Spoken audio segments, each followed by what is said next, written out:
今天我们来看一部来自土耳其的冷门影片，名为《愿者安息》。这部影片说起来就很有意思了，属于一部丧尸题材的影片。为什么说另类呢？原因很简单，以往的丧尸片都是丧尸攻击人类，然而此片导演没有按套路出牌，丧尸不但没有攻击人类，还对人类产生了爱情。那么接下来就带大家来看看这部非常另类的冷门影片《愿者安息》。好话不多说，开始。故事发生在伊斯坦布尔，男主拉姆是个干白事的，俗称就是灵车司机。之所以选择这个行业，与他的家境也有一定的关系。这个拉姆的父母很早就离世了，只剩下姐姐相依为命。姐姐还是个比较孤僻的人，独自隐居在乡下，这也就导致拉姆没说没管，也没什么价值观。至于人脉更是几乎为零，也就此他也只能找到这个高薪工作了，维持生计。不久后的一天，拉姆突然被同事叫走了，说是有个好差事。虽然拉姆没什么文化，但心里已经预料到了，应该不是啥好事。果不其然，同事表示要给拉姆安排个私活，将一具女尸带走，消失半个月，等警方宣布成为失踪人口了再给带回来，事成之后会给他5万块钱。拉姆一听，这个不行啊，这不明晃晃的违法吗？再说了，为什么要让一个女人成为失踪人口呢？说明这个女人一定不是什么自然死亡，要不就是被谋杀了，要不就是被害死了。同事马上反驳道，你瞎合计个屁呀，这个女尸是个大户人家的女儿，人家就不想让人知道呗，毕竟有钱人的世界我们穷人是不可能想象到的。明知道这是一条不归路，但拉姆实在是太穷了，为了那5万块钱，他决定铤而走险一次。不久后，同事将女尸放到了拉姆的车里，为了接这一单，拉姆也是拼了，特意喝了很多酒壮胆儿，结果也不知道是自己喝多了还是没睡醒。当他看到女尸的时候，这女尸竟然发出了声音，难道说这诈尸了吗？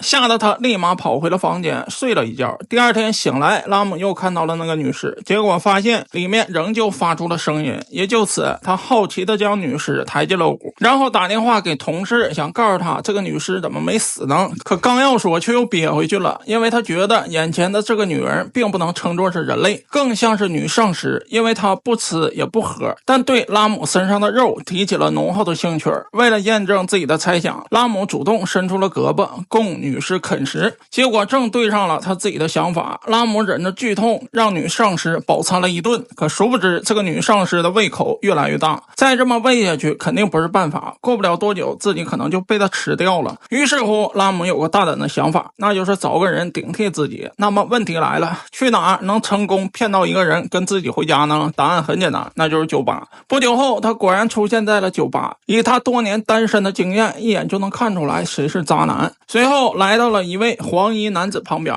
由于自己社恐，拉姆唯唯诺诺的上前搭话，可殊不知对方是个社牛，而且还是个碎嘴的，上来就开始炫耀自己的风流史，表示就在不久前还泡到了一个本地妹子，还给她弄怀孕了。拉姆一听，就你了，渣那么彻底，还用选别人吗？随后拉姆表示自己是个皮条客，手里面有个新鲜的妹子，要不要尝试一下，而且还很便宜。渣男马上就露出了猥琐的表情，心合计这艳遇上来是挡也挡不住啊，他怎么会想到这竟然是祸水？随后渣男开开心心的登上了拉姆的车，结果刚到地方就被拉姆活活勒死了。为了方便女尸进食，拉姆特意将渣男大卸8块，不应该说是8块，应该是800块，一日3餐，每次1小块，总共弄了1个月的存量。由于房屋被弄得血吃呼啦的，拉姆也只好退房了。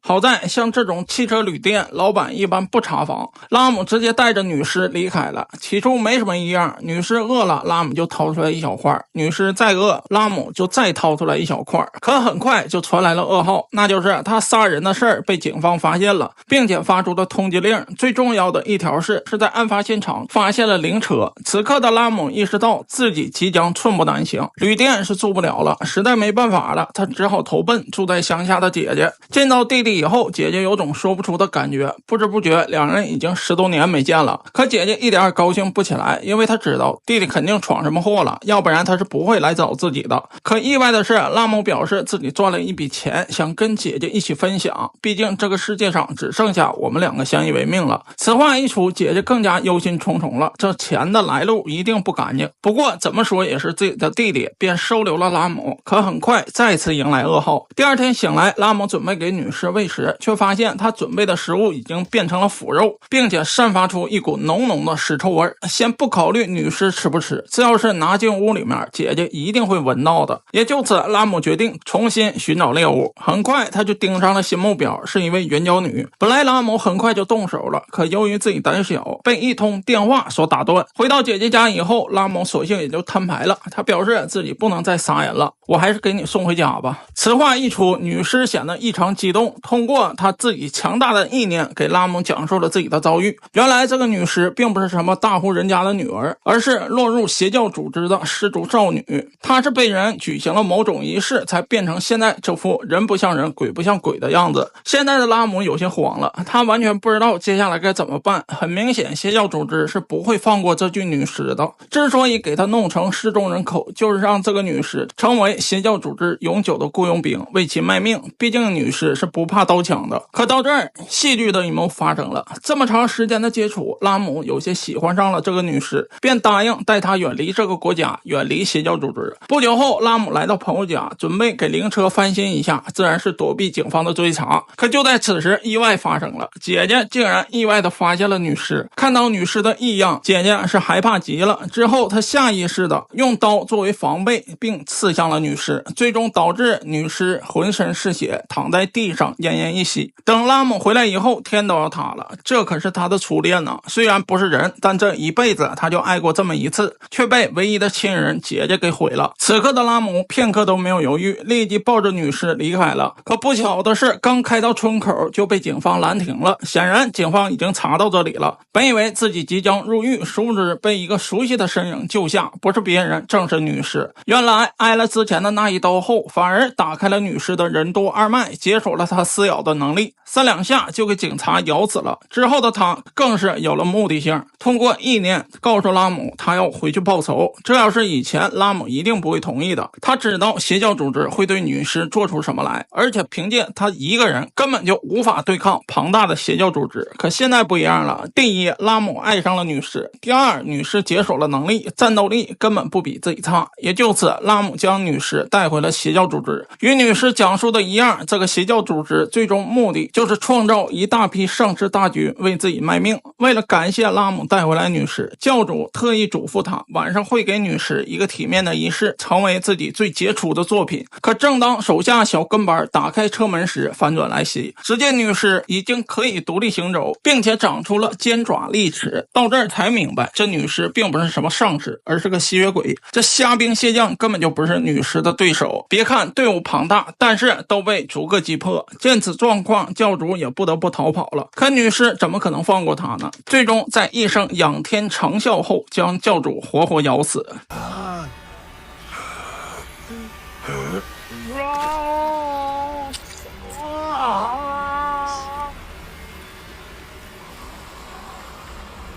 片刻过后，拉姆瘫坐在地上，此刻的他手上已经沾满鲜血，不知道以后的日子该怎么过。可慢慢走过来一个人，不是别人，正是刚刚杀戮完的女吸血鬼，慢慢的将拉姆扶了起来。看来拉姆要与女吸血鬼生活在一起了。至此，影片结束。好了，今天的影片就到这儿了，喜欢的小伙伴们可以看看原片。我是马峰说电影，别忘了点赞、评论、加关注。感谢观众老爷们的支持与厚爱，我们下期见。